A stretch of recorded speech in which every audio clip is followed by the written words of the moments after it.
Right, we're going to talk about an alternative lifestyle now, because all we've basically done so far is to look at everything that's bad. And like my friend said to me, I've listened to all your lectures, I now drink water and breathe fresh air, how long do I have to live? Or like my friend in the back there said, he closes his eyes and he says to the Lord, Lord, remove everything from my plate that's bad for me, and now he's scared there's going to be nothing left when he opens his eyes again. Well, is there still something to eat, or is there nothing to eat? That is the question we'll have to start looking at. Remember, we spoke about per capita meat consumption and how it affects your lifestyle and your health, colon cancer incidence. Obviously, we saw that animal products are problematic.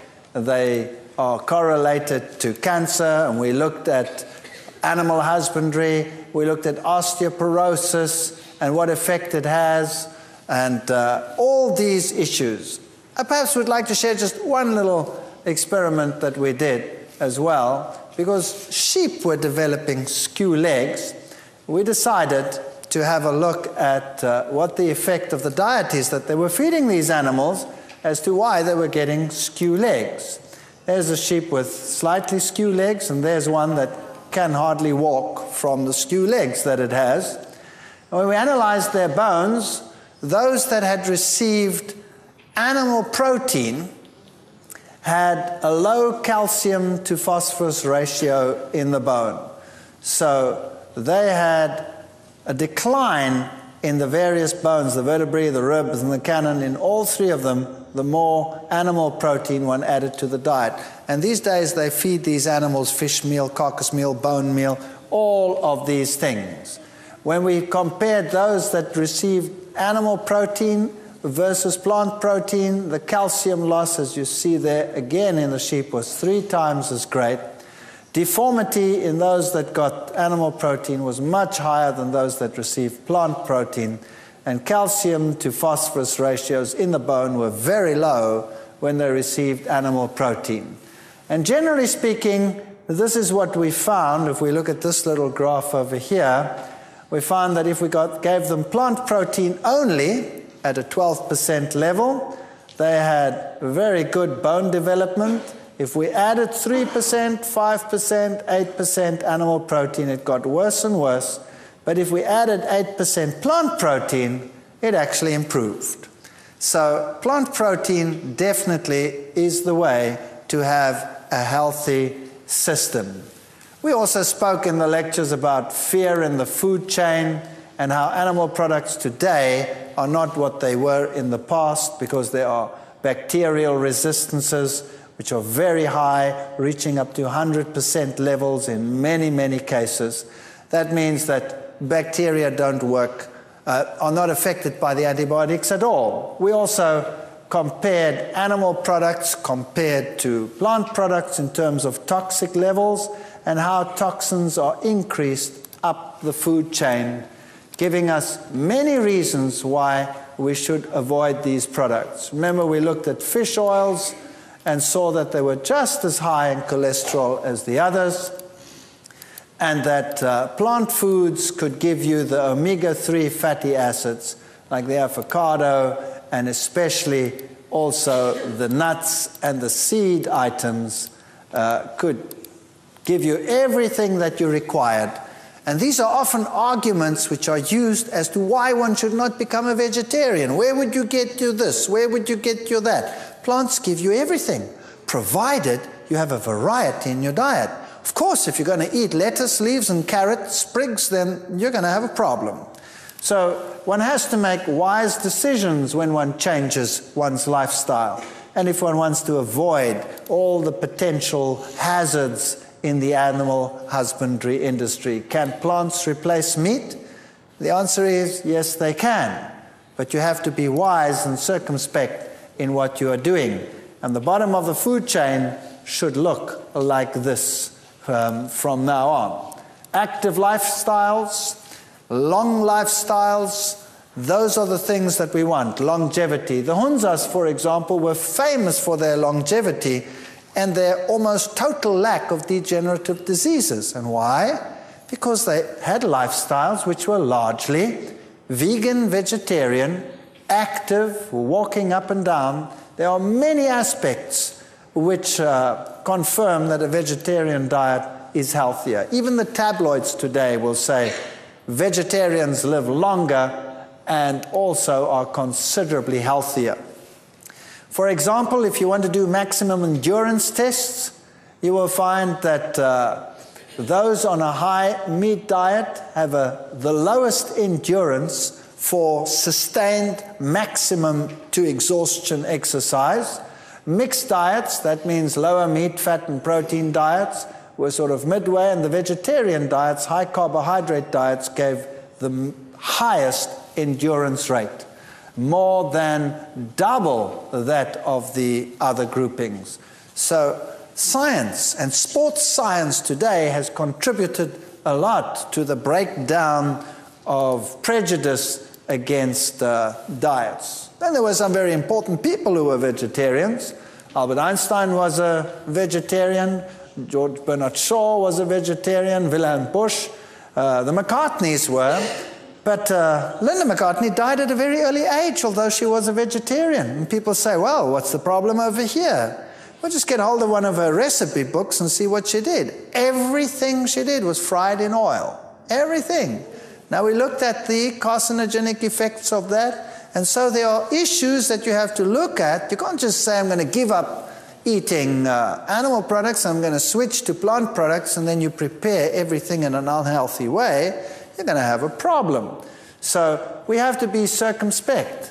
And of course, there is nothing that can guarantee a disease-free life. It can just give you a greater probability of a disease-free life. And just to show you that beautiful women can also be vegetarian. Both Whitney Houston and Michelle Pfeiffer were vegetarian. Also endurance and marathon running and sporting activities, all of these are enhanced by vegetarian diets. Blood pressure. Vegetarians have considerably lower blood pressure than non-vegetarians. And these are lacto-vegetarians over here, lacto-ovo-vegetarians. If we put a vegan down here, the blood pressures are still lower. In fact, most vegans, when they go to the doctor to have their blood pressure taken, they say, excuse me, are you still alive? Because the blood pressures are very, very low. And that is not a bad thing at all, provided you're not dizzy. That simply means that your blood vessels are still supple and flexible and don't need one high pressure to pump the blood through there. They're not constricted. And then if you're going to buy food in environments that are not so sanitary, like this one over here, where would you prefer to buy? What would you prefer to buy? Vegetables from this man, or would you prefer to buy chickens or meat in a circumstance that looks like this with the flies buzzing around? Well, even in the worst of circumstances, you're still going to be safer with the vegetable products than with the others. And you don't know what these things have been eating and what they have been fed. Now, what about the vegan vegetarian lifestyle? Isn't that a dangerous lifestyle? And isn't it a fact that if you become a vegetarian, you should look something like this? Most people have an idea of a vegan vegetarian as a thin little pale little individual, hardly capable of moving. That's the sort of idea that they have of these people. And let's face it, some of them are like that. And the reason why is because they've thrown everything off their plate and substituted it with nothing. And then they become something like this. And it is a sad state of affairs. American Journal of Clinical Nutrition, vegans, vegetarians, whole food omnivores had adequate intakes of most nutrients and were exemplars of balance, variety, moderation in comparisons with omnivores in their sample and the general population. Also, they were more in line with current dietary recommendations for nutritional intakes than were omnivorous diets. So when they actually compared the diets according to the recommended daily food intakes, the vegetarians weren't doing so badly at all. In fact, they were doing better than the omnivores. Now, they will tell you it's not safe to be a vegetarian because you'll have iron problems, B12 problems, vitamin D problems, etc., etc. Is this really so? Iron problems, you will have a greater probability of iron problems if you use dairy products because of the parameters that we discussed in that lecture. B12 is the one issue we will have to discuss. Vitamin D will be a problem only in areas where there's constant cloud cover. And even there you have UV coming through, so if you have exposure to the sun, you should be fine. You need exposure, but people today want to sit inside all the time.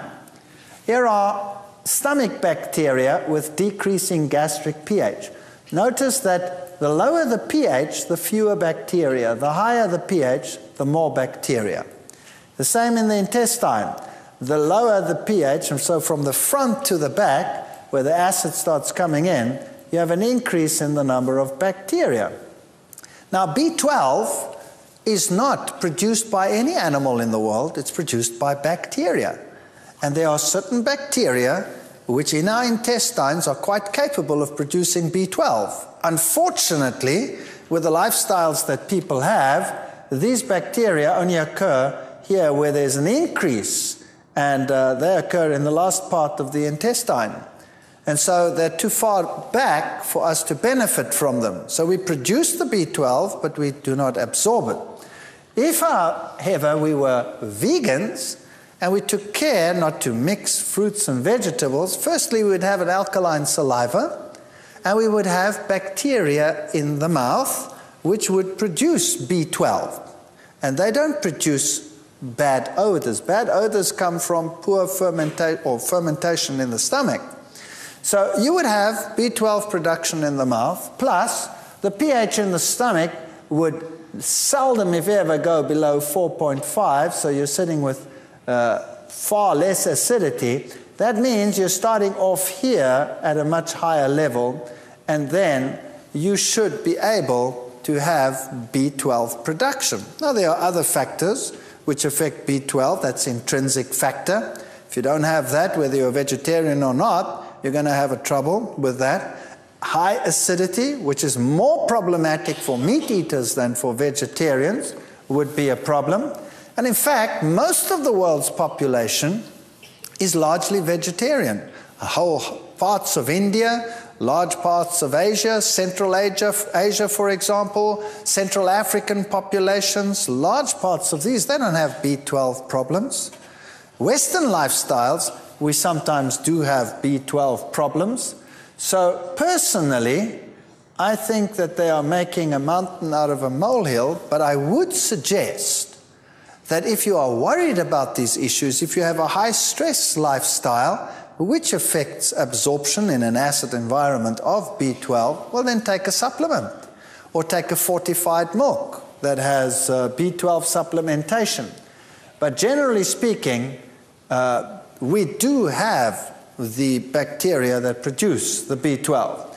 So my suggestion, as I said again, is supplement if you have a high-stress lifestyle and all of these, or otherwise, test yourself regularly. Once a year, have a test, because B12 is maintained in the body for a long, long time, many years, and you won't run out overnight. So if you have regular tests done once a year or so, and you're fine, then you have nothing to worry about. If it's low, well, then take a supplement. And the same would apply to people that eat meat. They are just in as great a danger. In fact, more of them suffer from B12 deficiency than anyone else. If we look at minerals, we need all these minerals: calcium, potassium, iron, manganese, fluorine, selenium, tin, phosphorus. There's a whole host of minerals that we need. And you will find that they have all these different functions. They're in bone, act for alkalinity, blood, they're antioxidants, they're for thyroid function, enzyme functions, you name it. And vitamins and minerals have to interact with each other. So if you want to have good activity of vitamin E, you'll have to have selenium and zinc and calcium, and all of these have to be together in the body. And vitamins also interact with each other, so you don't want to take selective vitamins. You want to have everything in a balanced format. And the minerals interact with each other, and no one mineral is an island and independent of each other. And here's a major problem in the world today. You see, plant foods can produce vitamins, sometimes if they're not mineral dependent, just by photosynthesis. But where do plants actually get their minerals from? They get them from the soil. Now, what if the soil in an area is depleted? What do you do then? Well, then you have mineral-poor plants. And if a plant is mineral-poor, then it has the problem that it doesn't fight infection so well. It's very prone to pests coming and taking advantage of the situation. And so the problem is that they start spraying these plants more and more and more. And most farmers only substitute their ground with about 5 or 6 minerals. They don't take care of all the minerals. We need all the minerals. So the very best thing that mankind could do is to reintroduce organic farming, where they make sure that their soil has every single mineral required for growth. That means you start using rock phosphates and calcitic limes and things like that, which have every mineral under the sun as your basis, and start producing plants like that. Now, that's a little bit more expensive than the other fertilizers, but the rewards would be tremendous. That's one issue. If you're living in an environment and these plants are too expensive, and you don't even know whether they're doing it right or not, then I suggest you get foods from a variety of places. And then there's one other thing I would like to talk about while we're busy with minerals, and that is salt.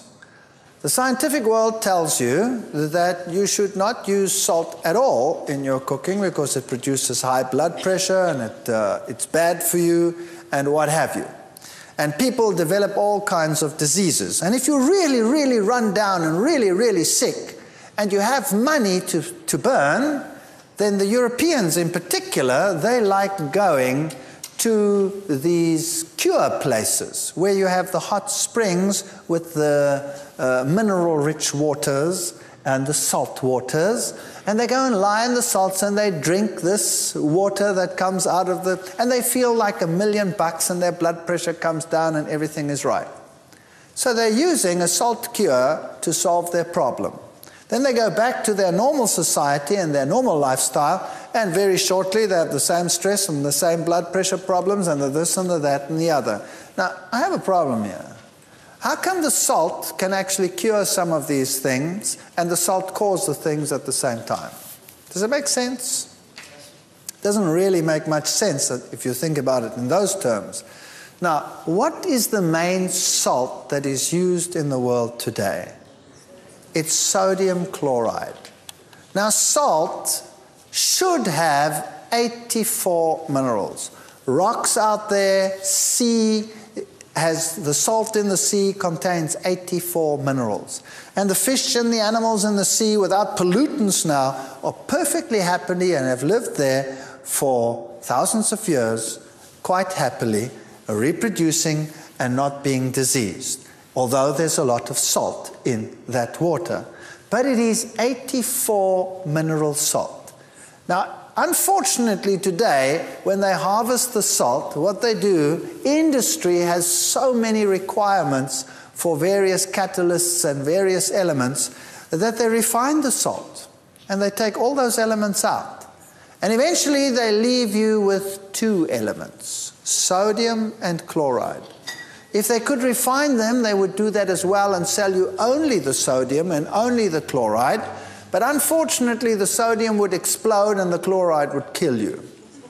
So they at least sell you the sodium chloride, 2 elements out of the 84. And then occasionally they have a twinge of conscience and they add 1 more, which is that, iodine. And they tell you, best to buy iodized salts. And now you start cooking with 2 elements. Just do a simple test. Take sea salt, which has 84 elements, and put it on your tongue, and just rub it around there. and see how long you last. You'll last for a long time. And eventually it actually tastes quite pleasant. And then you take normal table salt, sodium chloride, and you put that on your tongue and you see how long you last. And you'll see it'll burn your tongue like crazy and you won't be able to handle it. And it'll have this sharp taste. So my suggestion is, when you start using a little bit of salt, because without salt everything tastes kind of bland, doesn't it? Use sea salt. Why not use sea salt? Or better still, if you can, rock salt.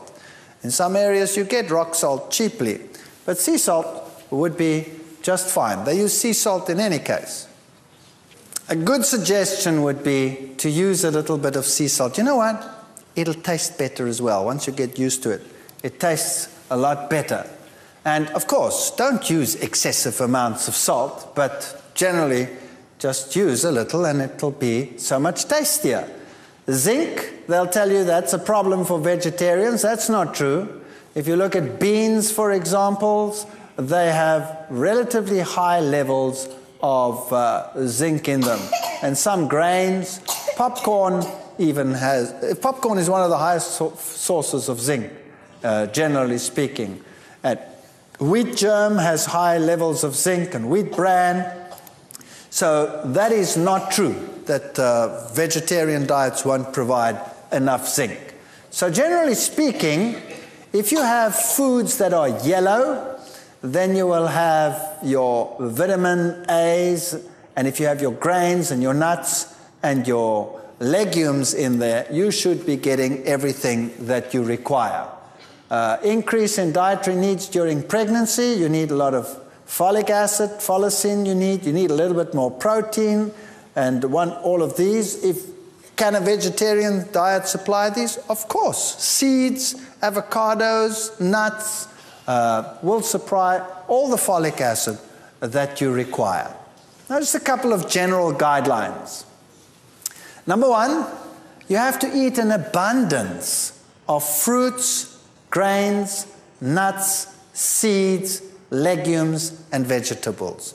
You cannot just remove the heavy foods and sit with only fruits or only vegetables. You have to have grains, varieties of nuts, seeds, legumes in your diet, and you don't have to eat them as such. You can work with them and change them and modify them. You have to eat more alkaline-forming foods than acid-forming foods. That happens automatically when you become vegetarian.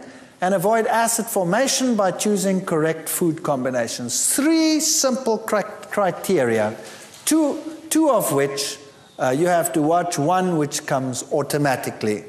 Now, if you read some health books, they have so many complex things that you have to do that you have to buy yourself a computer just to, start working out what you must do in the kitchen. And eventually you go totally nuts. And there are so many rules and regulations as to what you must eat that you might as well just forget it. I don't know whether you've heard all of these things. I know there's so many of them. You're not allowed to eat what grows above the ground with what grows below the ground. You're not allowed to mix proteins and carbohydrates at the same meal. Have you heard all of those before? I mean, there are really silly ideas out there. Then how did God make grain? Grain consists of protein and carbohydrates. How do you make legumes? Consists of proteins and carbohydrates. Every food consists of proteins and carbohydrates. It's a silly idea. The problem is not the protein and the carbohydrate together. The problem is the animal protein and the carbohydrate together. Does that make sense? Because the plant protein digests quickly. So if you don't have animal proteins in your diet, then all of the problems associated with the so-called mixing of protein and carbohydrate disappear. So you want a diet rich in carbohydrates, and not like many recommend, low carbohydrate. You want to burn your body with a clean burning fuel.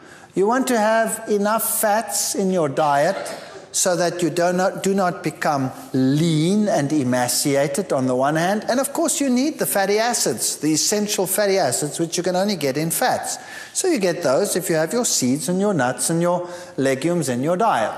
And your proteins you satisfy your general needs, kids a little bit more than the adults, and you want to have more alkaline-forming foods than acid-forming foods. How do you do that? It's very simple. The high-acid foods are the meats. Bacon, beef, chicken, crabs, eggs, fish, ham. Those are the high acid-forming foods with 15 to 40% acid formation. Medium is grains, legumes, lentils, oats, peanuts, rye, wheat, some nuts, etc. And the low, some fruits, cranberries and plums. That doesn't mean you mustn't eat them. Not at all, because they're so low acid forming it doesn't make any difference. And some of the fats. And your high alkalines are all your dried fruits, vegetables. Well, molasses is on there because it's alkaline forming, but it's still a more refined food. Beet greens, Swiss chard, dandelion, those are your high alkaline foods. Your medium ones are most fruits and vegetables. And some legumes are actually alkaline forming. Particularly if you're now old and you have a little bit of arthritis problems and things like that already, then it's good to introduce things like lima beans, navy beans, peas, generally, chickpeas, all of those, nuts. The only alkaline nuts are almonds, chestnuts, and coconuts. The almond is a very good nut. And then you have some grains that are alkaline, like millet. Millet is an excellent grain. We'll talk about that in a moment. Sorghum. And then, of course, your kidney beans, snap beans, soybeans, all of this is alkaline forming. This is excellent food. So once you cut out the animal products, you don't even have to worry about acid alkaline diets. And by the way, it's the minerals that are acid producing more than anything else. So your alkaline minerals abound in fruits and vegetables. Now, here's a typical suggestion. They say you must have legumes, nuts, seeds, including nut butters. You can use fortified soys or soy milks, vegetables, fruits, grains, and bread. And if you get enough of those in the diet, you should be fine. And when it comes to young children, the only thing that changes is the proportion. So you want to have cereals in the diet, you want to have fruits pureed, but when it comes to the energy foods, you want more of those in children's foods than in the others. So cereals, fruits, protein foods, green leafy or yellow vegetables will supply every single requirement that you need. And you can see that all of it is being met, or 99%, with just a very moderate intake. Some useful equipment that you need. A good blender is very useful in vegetarian cooking, because you're going to start making nut creams and nut butters and milks and sauces and things like that, and cheese substitutes and all kinds of things. So a good blender is a very, very good investment. Now, when I talk about a good blender, I mean that one that has a powerful engine and one that will really spin. Because if you buy a weak one, it won't do the job. It'll irritate you. It'll chop the things around, and you'll have gritty pieces in your mouth when you want to find cream, for example. It'll be most unsatisfactory. So rather invest in a good blender. A heavy base or non-stick frying pan, waterless cookware might be quite good. And some people like extras like waffle irons, food processors. And if you're really going all out, some means to grind your own flour. That's just nice. If you have access to stone ground flour, well, then you don't have to get those pieces of equipment. Stone ground flour is a terrific way to go. Ensuring proper combinations.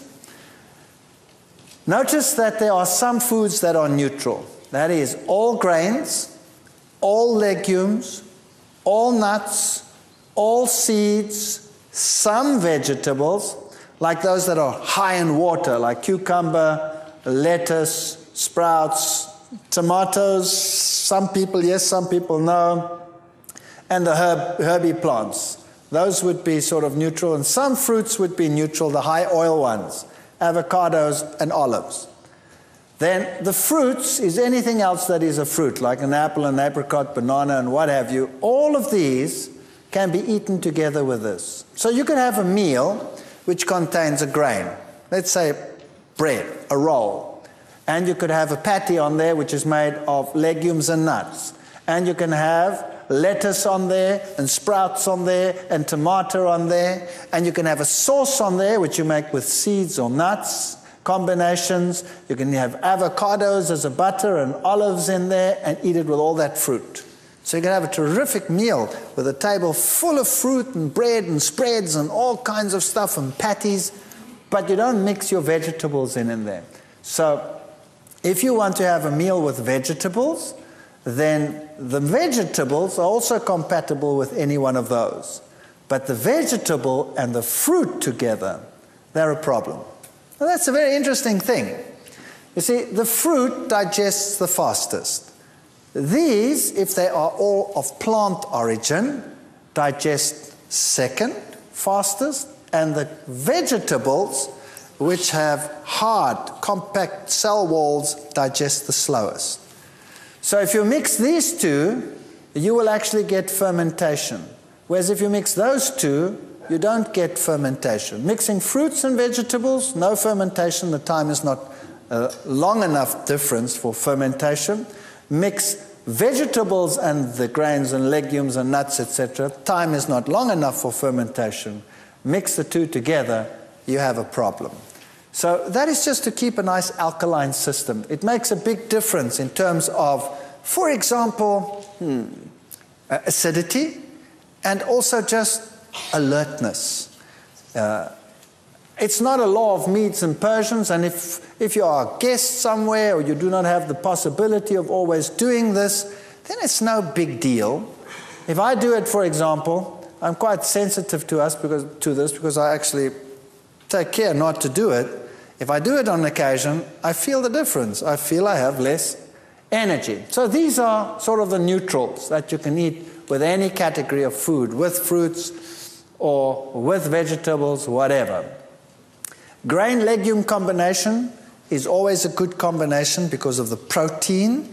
It gives you a perfect protein. So a diet that contains grains, nuts, seeds, fruits, vegetables will supply a superb blend of nutrients. And the African diet, as we said, is legumes and grains, and that is their protein source. Then they have lots of vegetables and lots of fruit. And now let's talk about whole foods. What is the power of a whole food plant?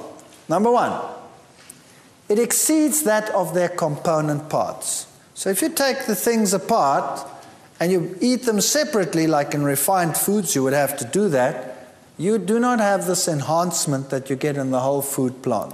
Secondly, 1 cup of cooked kale has 50 milligrams of vitamin C and 13 international units of vitamin E. That's pathetic. That's pathetic. The antioxidant potential of 1 cup of kale is equal, however, because of the other components, to 800 milligrams of vitamin C and 1,100 units of vitamin E. So you could be looking at 13 and say that's pathetic, but because of the other components which boost it, it's actually that much. And the balance is so much better. So it's far better to eat a whole food than to eat anything separate. Refined foods, avoid them. Now, you know, everybody occasionally gets sick of healthful eating. I do.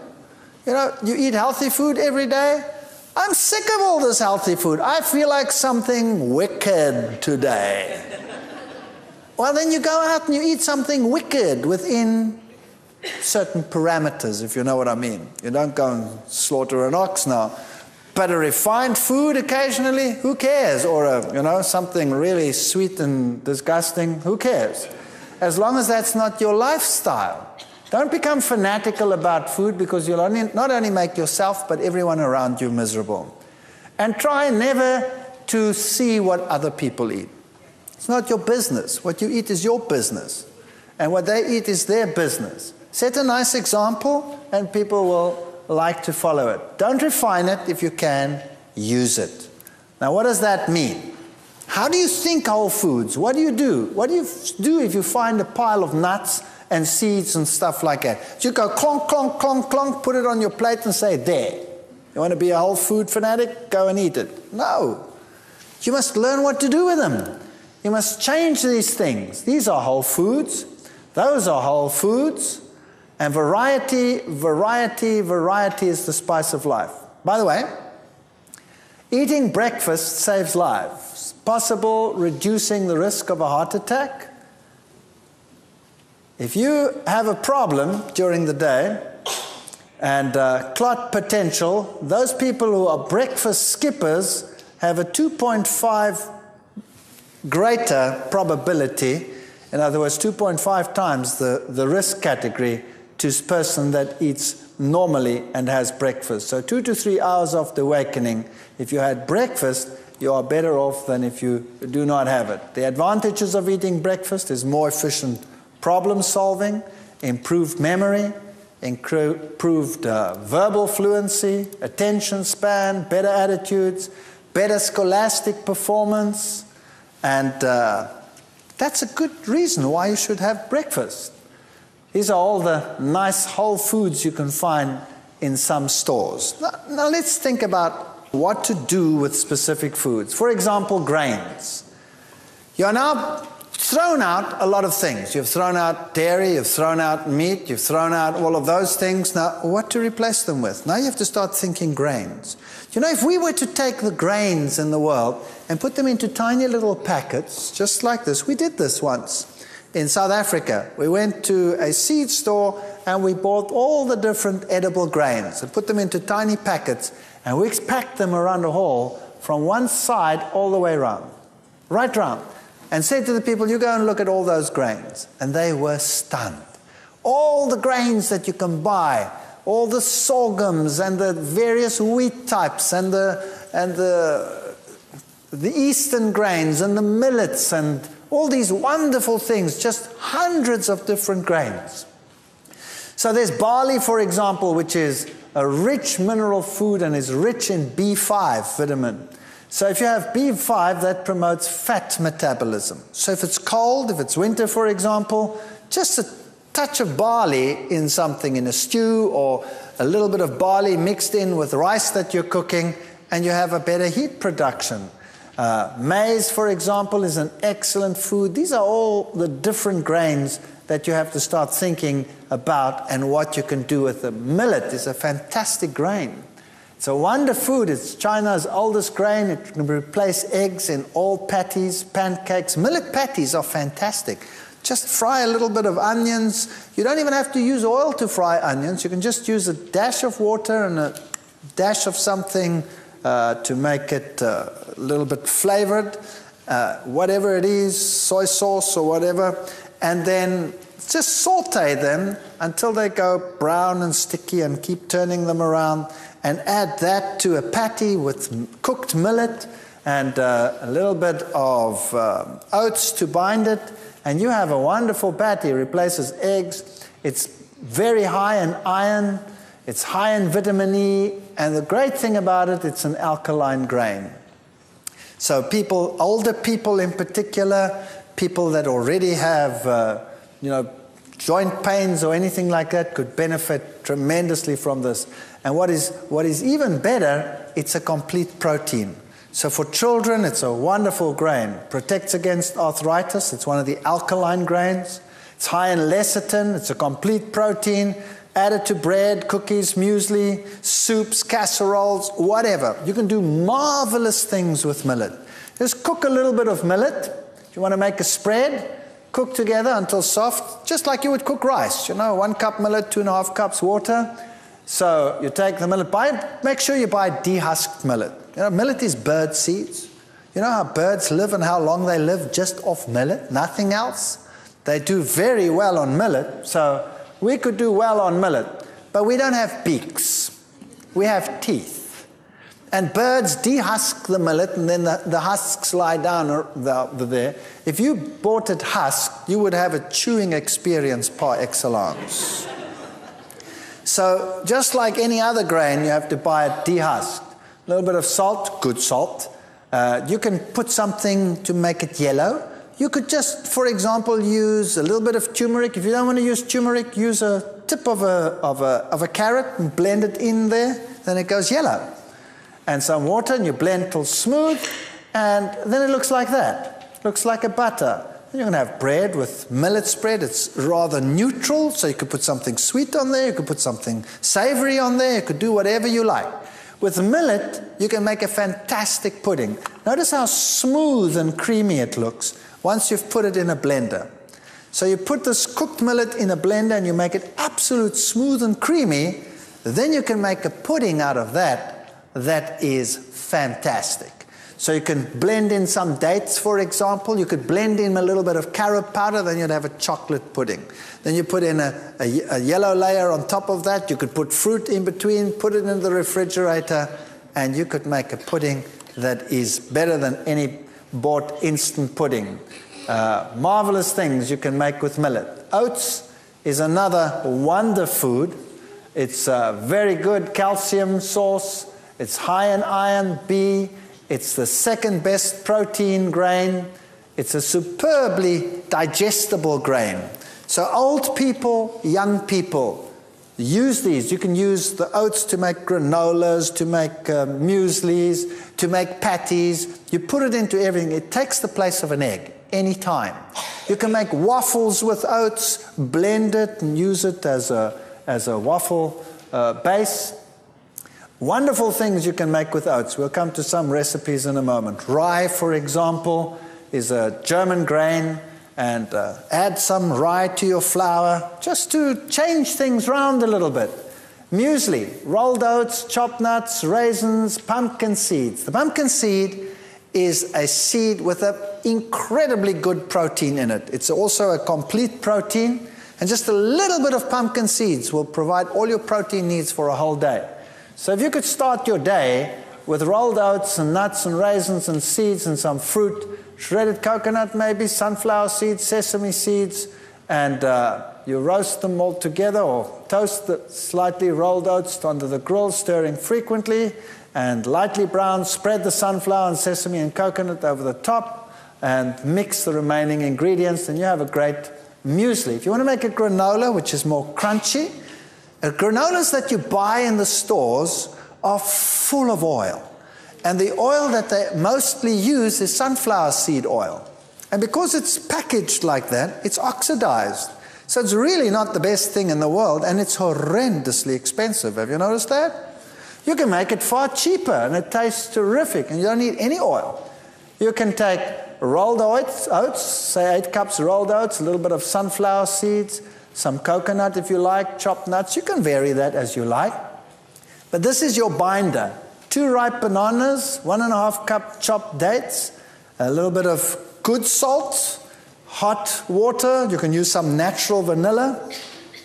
And these mixtures over here, you stir the 2 mixtures together, and you mix this in a blender, all in a blender. Then you have this liquid, and you mix them all together. And you put them in a cookie sheet and bake them at 250 Fahrenheit. That's a low heat. That's a low heat for about 1 hour, stirring every half hour. And then it becomes a nice crunchy granola with no oil in it. Tastes terrific. Serve that with soy milk and you've got it made. And it's a lot cheaper if you buy these in a store where they sell seeds cheaply. Rice, try getting used to unrefined rice. It just makes such a difference. Now, some people don't like brown rice. They say it's too chewy. The way to get around that is to soak the brown rice overnight like you would soak legumes. And then when you cook it, it gets light and fluffy. That solves the problem. And you don't lose 80% of the B1, 40% of the B2, and 60% of the B3 vitamins, as you do with white rice. And start using the rice differently as well. Don't throw the leftovers away. Use them in patties and become innovative. You don't throw anything away. You remodel everything. That's what you do. And you make great things. Wheat. Notice that I've written there, bread, bread, bread. Do you know, people today are suffering from wheat allergies and gluten allergies and this allergy and that allergy. Have you noticed that? Most of these allergies are secondary dairy allergies. Bottom line, if you throw out the dairy, which is making everything else with it incompatible, we always throw out the good and we keep the bad. It's horrendous what we do. Throw out the bad and keep the good. People say to me, for example, oh, I can't eat apples. They make me sick. I said, you eat an apple after you've had a meal with meat and, then you eat an apple and the apple makes you sick? And he says, yes, that's exactly what I do. I said, well, why don't you try throwing out the meat and eating the apple? Oh, no. That's a horrendous thought. So I'd rather have the meat and not eat the apple. Why is the apple fermenting and making you sick when you're eating the meat? Because it's staying in your stomach for 6 hours. Obviously it's going to ferment, so throw the apple out. Sorry, throw the meat out. That would be a better solution. So bread, use the wheat. It's a high energy food. It's an excellent primary nutrient combination. It's mineral rich. It's rich in B and E vitamins. And try not using refined. Try getting whole grains. And if you buy whole wheat grain at your store, remember what you are getting. They have bolted the wheat. They have huge piles of bran. They're selling most of their flour as white flour, and then they have the germ. So normally what they do when they sell you whole wheat flour is they're going to take the white and they're going to mix as much of that bran back in there as they can. And you're buying a pack of 50 or 60% bran, 40% white flour. That's not what it's like in a grain. You bake a bread that's as heavy as a rock, number one. Nobody wants to eat it because there's not enough white flour mixed in with the bran as it would be with stone ground flour. All kinds of problems with that. Try and get stone ground flour, and if you cannot, if it's impossible, then do your own. Even if you have to soak grain and liquidize it and use that as a dough, that would still be better. But when you make your own bread, you can play around. You can add rye. You can add a little bit of millet. You can have all kinds of things. The easiest bread to break is the simplest bread. So here's a simple bread for you. 1 kilogram stone ground flour, that's about 2.2 pounds or something like that. Stone ground whole wheat flour, approximately 10 cups. 1 packet of instant active yeast. It doesn't matter which yeast you're going to use. You're going to destroy the yeast in the heat in any case. And a little bit of good salt. 1.5 tablespoons of good salt, not sodium chloride. Then you blend together 900 milliliters of water, and then you can add anything sweet. It doesn't matter what it is. You could add white sugar. It wouldn't make any difference. You know why? Because the yeast is going to utilize it all. It's going to just use it up if you don't put too much in it. But it's also good to use, let's say, fruit. You could use a little bit of raisins. Half a cup would be a little bit much. I would say a 1/4 cup raisins, or a tablespoon raw brown sugar. Or you could use honey. You could use molasses. You could use something sweet like an apple. You could grind it up and or liquidize it, and that could be your sweetener. So 900 milliliters of warm water. That's about almost 2 pints. And then something sweet. Best would be liquidized currants would be the very best because they're very high in iron. And mix that in there and then knead your bread. Knead your bread and knead your bread and let it rise and punch it down and knead your bread, and then you mix and develop the gluten so that it's like chewing gum, like chewing gum. If you then put it in the oven, all the air that is produced by the yeast gets trapped and the bread rises nicely, and you bake it in the oven at a relatively high heat to begin with to stabilize the bread. Then you'll have a light, sweet bread. If you do not mix it properly, what's going to happen is the gas is going to produce, the bread will go up. There's not enough chewing gum to trap it, to blow a bubble. So what happens? The bubbles pop, and the bread goes, and you bake a perfect brick. And you need a chainsaw to cut your slices, or you could kill your husband with it if you're angry with him. So a simple bread has very few ingredients. Now people actually say, now hang on a second, is that a healthy bread? I actually want everything healthy in my bread. And they put all the things that they can think of in the bread, and they bake this heavy bread, and they need a wheelbarrow to cart it around. And it's soggy and heavy.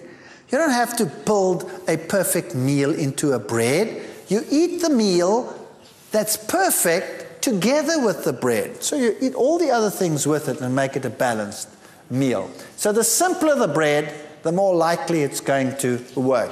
And once you've learned to eat this bread, all other bread tastes like cardboard.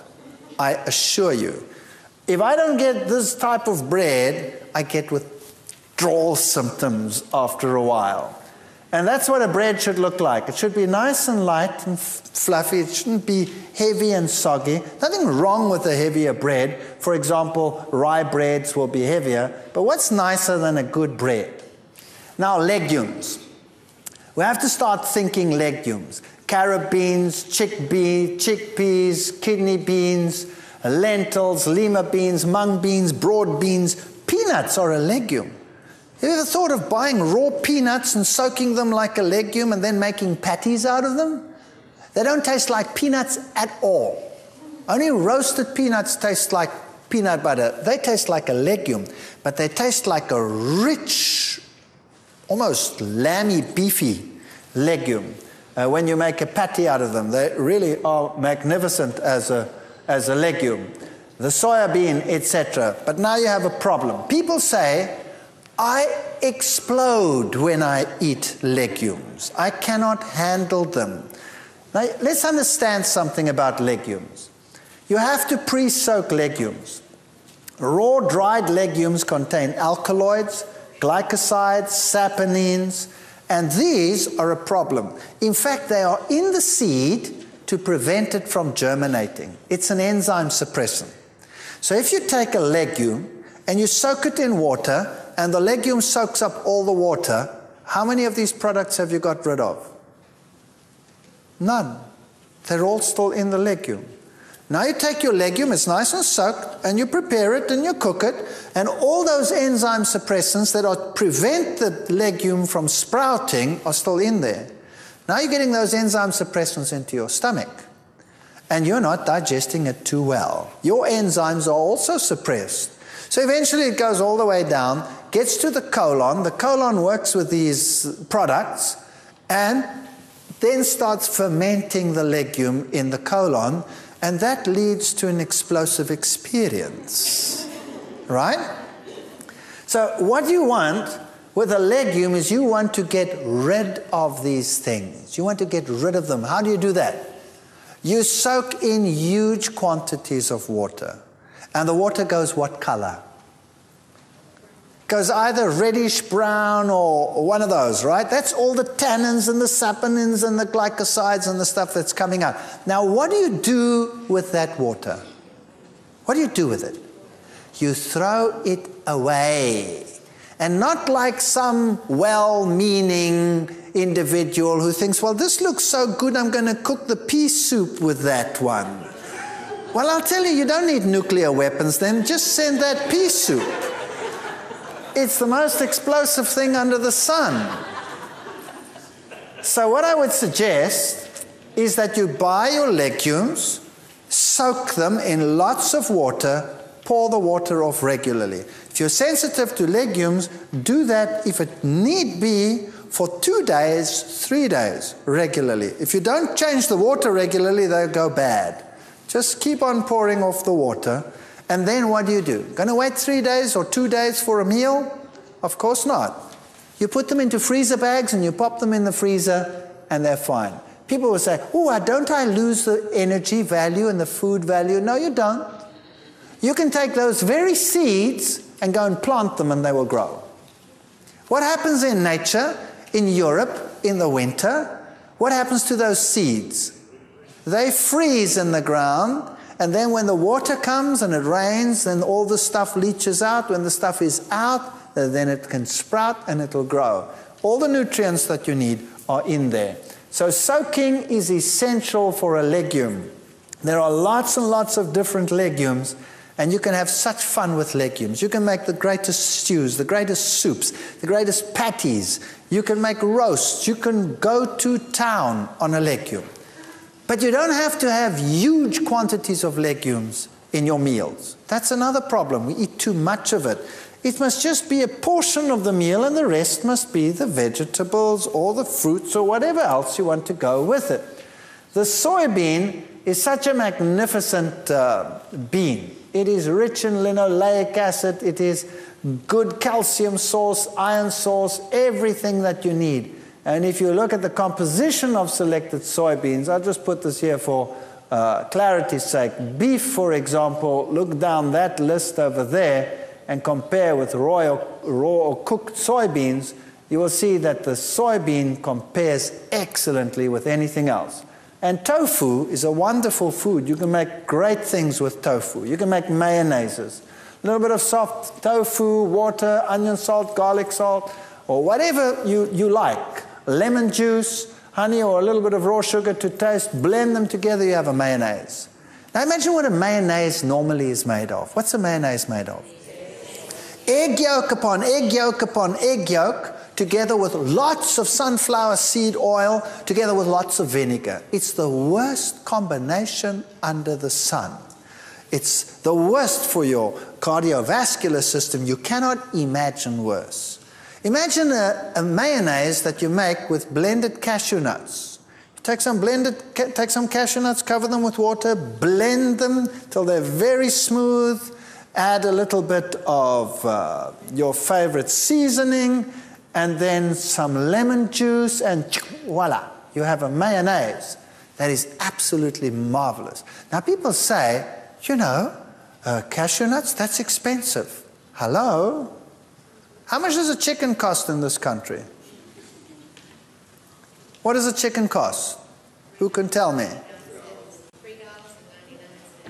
So let's say $4, right? So let's say that chicken weighs what? 1.5 kilos. So let's say it's about $3,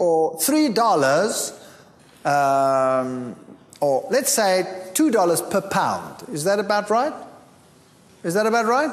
$2 per pound. Good. How much of that chicken is bone?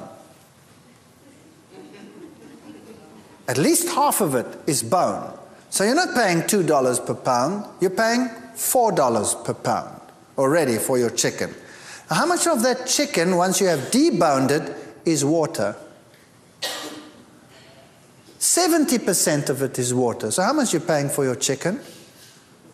Well, you go and work it out. You're paying anything up to $7, $8, $9, $10 per pound for your chicken. It's a very expensive meal. It looks cheap, but what you're getting is water, 70%, what you're paying for. If you buy cashew nuts, how much of it is food? 100%.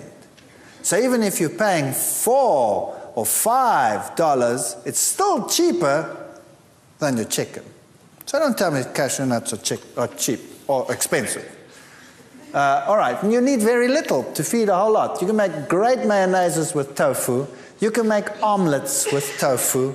You can make, there's so many things. Go to any Korean or Chinese person and ask them, what do I do with tofu? And you will be stunned. So go to the various nations that use these foods. Omelets are terrific with tofu. Half a cup of tofu, you can use a little bit of rice flour, add a little bit of cashew, ground nuts, that would be great, liquidized.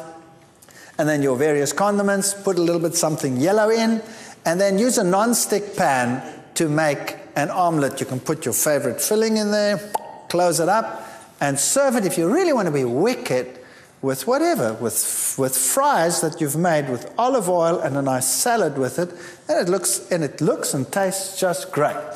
And sometimes omelets made with tofu stick a little bit more to the pan than others, so that's no problem. The ones that stick and break, they go to the wife, and the good ones come to me. Simple as that.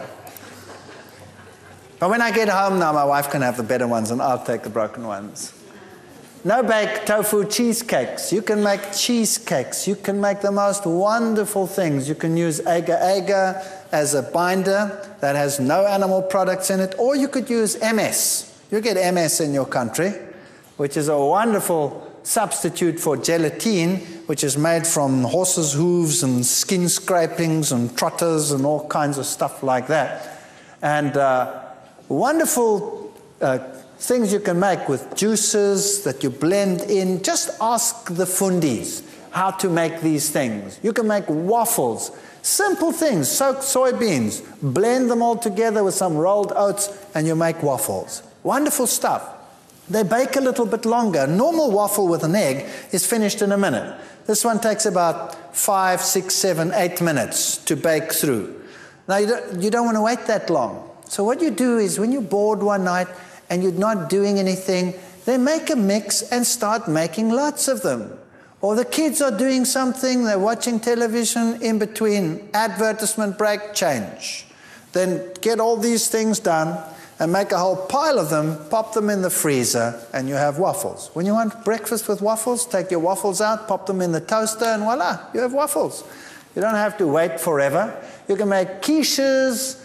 It's simple. Once you add a little bit of these blended nuts and some lemon juice and all of these things in, you can make wonderful things with these foods, and you won't even miss that you're not using eggs. Kidney beans and your own baked beans and Mexican food and you name it. And sprouts. Start using sprouts. Sprouts have enzymes in them. They help you to digest your food. They're wonderful. Mung bean sprouts. Once you get used to them, you'll start craving them. Chickpeas. Chickpeas are wonderful food. Chickpeas is magic.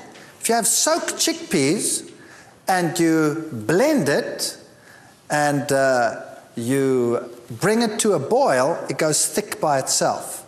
Then you can use it as a sauce. You can even make a mayonnaise out of it by adding lemon juice and a dash of something sweet or tangy, whatever you like.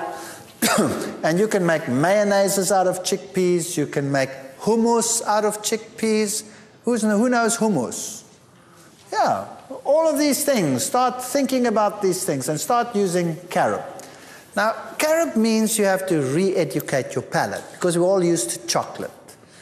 And once you have re-educated your palate to carob, which takes a while, because we all have perverted palates, then chocolate actually tastes obnoxious. Believe me, I ate whole slabs of chocolate in one go. I cannot stand the taste of chocolate anymore. But carob I can handle, especially if you coat things with it like raisins or coat nuts with it. Then it's very handleable and it's very, very pleasant. And a carob drink is a wonderful substitute. Take soy milk, add some carob powder and a little bit of fructose, and you bring that, make that hot and serve that. And I'll tell you, the young people just love it. And it tastes great. And you can make chocolate sauces, chocolate desserts with carob. Just have to get used to it. Lentils. You can make slices, you can make all kinds of interesting things. Mock liverwurst with it, some cooked lentils, a little bit of cold oats porridge, chopped onions. Margarine is what gives it the flavor. If you like a large clove of garlic, some salt, then blend this together and keep the onions just a little bit chewy, in other words, not pureed. And then you have this crunchy liverwurst taste that you can put on bread. You can make savory spreads. And it's the herbs that do it, the basils and the oregano and the tomato pastes, which add the different flavors. And your nuts and your seeds are your sauces and your creams and your energy booster. So for example, if you're as thin as a rake and you want to put on some weight, then you start using more of these foods. If you are overweight and you want to lose, you use less of these foods. It's as simple as that. You don't have to give up anything, you just use less. And you're only using it as a flavorant. So you can make nut milks, nut sauces, nut creams, nut mayonnaises. And you could use seeds as well. You could make the same thing with sunflower seeds. You could make sunflower mayonnaises, sunflower creams, sunflower sauces. Same things. You can do it with sesames. You can make your own tahinis, your own creams with sesame, sunflower, with pumpkin, any one of those. So start looking at nuts differently. Coconut. Coconut contains saturated fat, so if you have a problem with weight, a little bit more coconut in the diet, coconut cream, coconut milk, that will make you put on weight. And it is not true that you're going to suffer cardiovascular disease. Because it comes packed with plant protein, it doesn't have that effect. Saturated is not necessarily as bad as animal saturated foods. Otherwise, all the South Sea Island people would have cardiovascular disease in the past, and they didn't have it. So my wife, for example, she tends to be on the leaner side. So she just adds some coconut cream, and she makes puddings with coconut cream. And me, I tend to battle with this little fellow over here. So I tell her, less of that for me, thank you. And I don't have that stuff, and she has that stuff. This is how you modulate your weight. It's a very good way of doing it. Nut mayonnaises. Cashews, so half a cup of cashews. You could use sunflower seeds, but the cashew one just tastes pizzazzier. Water, so you could use some fresh garlic if you wanted. You could leave it out. Onion powder, some good salt, lemon juice, and if you want to have a slightly sweet sour, you could use a little bit of honey or something like that. And it's so simple. You just blend it together until smooth, and then you add the lemon juice, and it goes thick by itself. And then you have a mayonnaise. If you take that same sauce and you put it in a saucepan and you bring it to a boil, it makes the creamiest stroganoff sauce that you can imagine. If you have a patty and you put that on top as a butter, it is absolute wickedly good. Pimento cream sauce, you make the same sort of thing with the cashews or the sunflowers, and instead of putting cheese on your pizza, when you make one, you pour this over your pizza and you pop it in the oven and you bake it with that, and it's delicious. And once you start getting used to that, cheese actually tastes like rubber after that, and you won't want to change. Lasagnas, if you use your noodles and your tomato and your onions and your whatever you want to put in between, and then you put this cashew cream sauce in between your layers and one on top, and you bake it with that, the aroma is enough to kill you, in a nice way, of course. And you can do we do this in the field. Occasionally, once every 15 years, I get to go out in the field, and you take a nice pot and you put this over the coals and the fire, and you put a lid on top, and you put coals on top, and you bake this thing in the coals. I'll tell you, the people come running and say, "What's that?" And it tastes terrific. As I said, don't neglect the pumpkin seeds. Throw them into your mueslis, throw them into your breads, and don't neglect your sesames. Use the sesame butters and the sesame creams for your bread. Ladies, sesame is one of the richest sources of iron. So it's an excellent source of iron. So try and get used to tahini. If you don't like the taste of tahini, then just take a teaspoon of it and add it to your sauces that you are making, just to give it that pizzazz.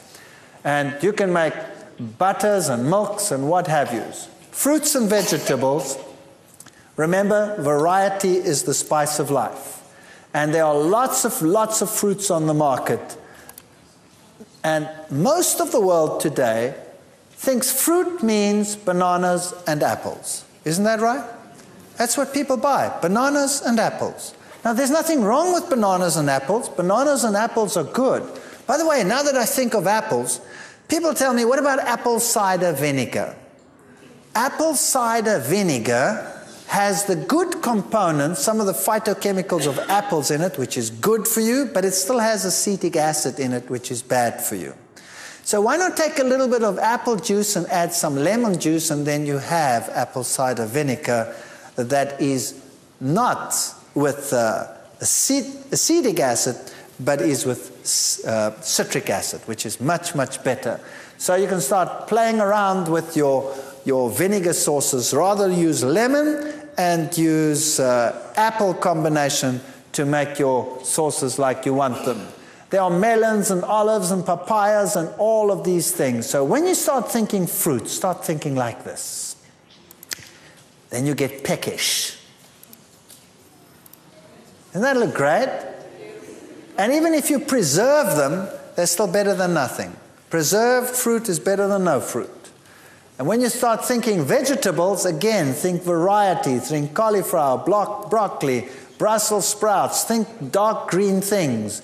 And you know what? If you don't like them, start changing them. If you don't like spinach, well, many people, if you get a cooked spinach leaf on your plate, that might not be so appetizing.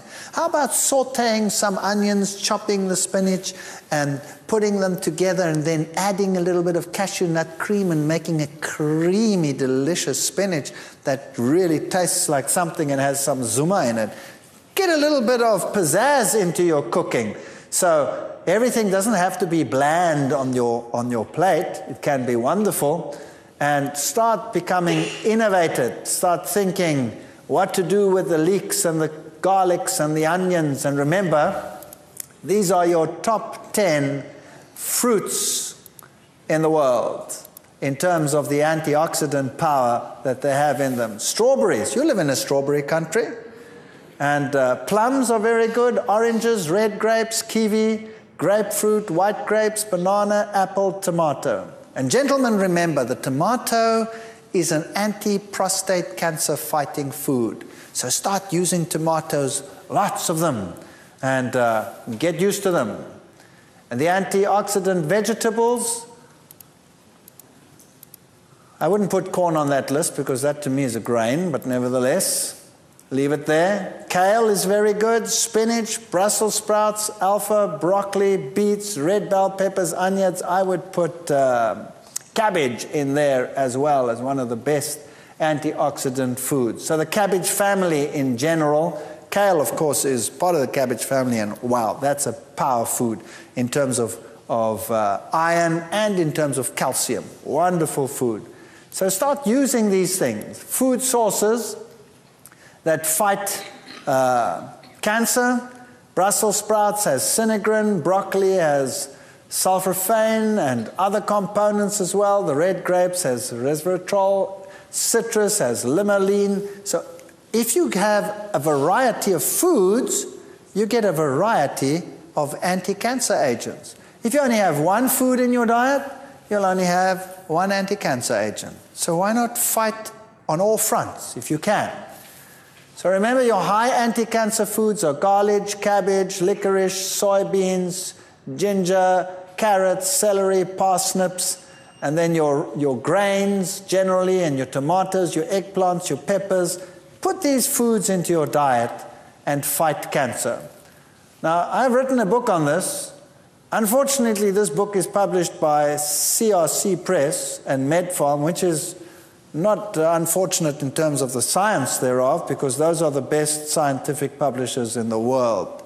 But that means that this book goes out to the medical world. That was my target, to try and reach those that can affect most of the people lower down.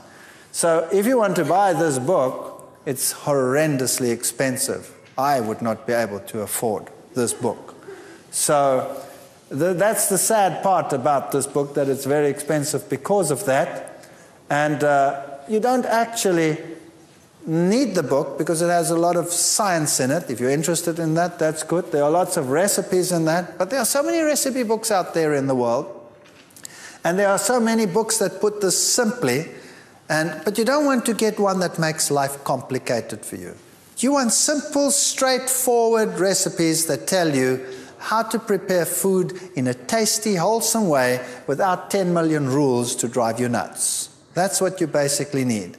And if you take some of the ideas that we've spoken about today, and you go to those who've had some experience in this and start getting involved in cooking schools, or I hear that you have chip programs and things in this country where you might get some wonderful ideas, then get involved slowly, and as the bug bites you, it will be fun.